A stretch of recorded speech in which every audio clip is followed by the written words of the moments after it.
in relation to this particular document, what observations, ano-ano ang napansin mo sa dokumentong ito? Napansin ko po na hindi po in-enumerate ng Office of the Vice President yung kanilang specific confidential activities na kanilang ginawa. Kailangan bang enumerate yan? Mga Yes, ma'am. activities na yan? Dahil- Bakit, Mr. Witness?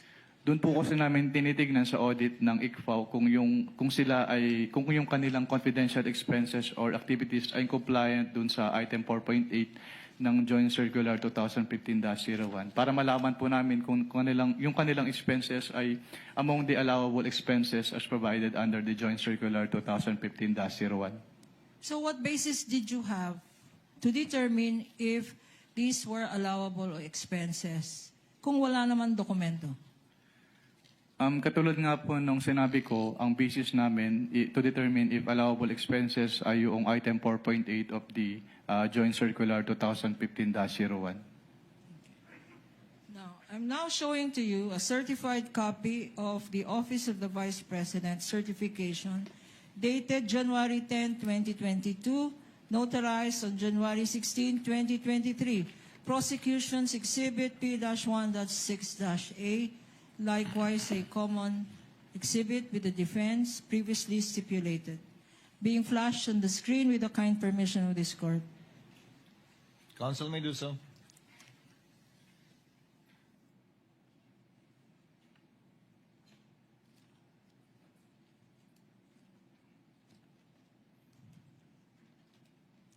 Dito sa baba,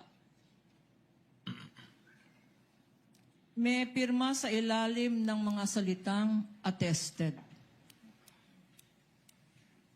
Kaninong signature itong nakikita natin dito? Ito po ay signature ni Vice Presidente Sara Duterte. At anong ibig sabihin under your circular ng attested? Ang ibig sabihin po ng attested ay kanyang kino-confirm at bine-verify na yung contents ng certification na ito ay totoo. What other observations? Ano pa ang mga na-observe mo sa dokumentong ito?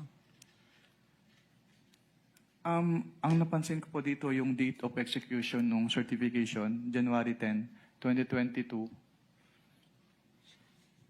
Ano pa? January 10, 2022. Why is this significant?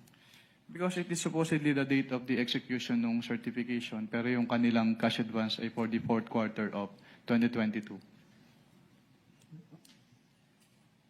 Yung cash advance nila ay para sa anong period? For the fourth quarter po of 2022. Pero ang certification ay January 10, 2022. Yes po, based on this document po. And based on this document, when was it notarized? It was notarized po on January 16, 2023. 2023. Okay. Ano naman? In your observation, what provision of the joint circular does this certification violate? If you Actually, ito po yung isa sa proforma annexes ng joint circular. So, wala naman po kaming nakitang violation aside from the date of the execution. No. So yung sinasabi mo, nakikita dito, yung discrepancy ng mga dates. Based on this document po, yes ma'am, may discrepancy yung dates. Okay. Now, dahil dyan, what action did you take, if any? After what po ma'am? After itong nakikita mong certification.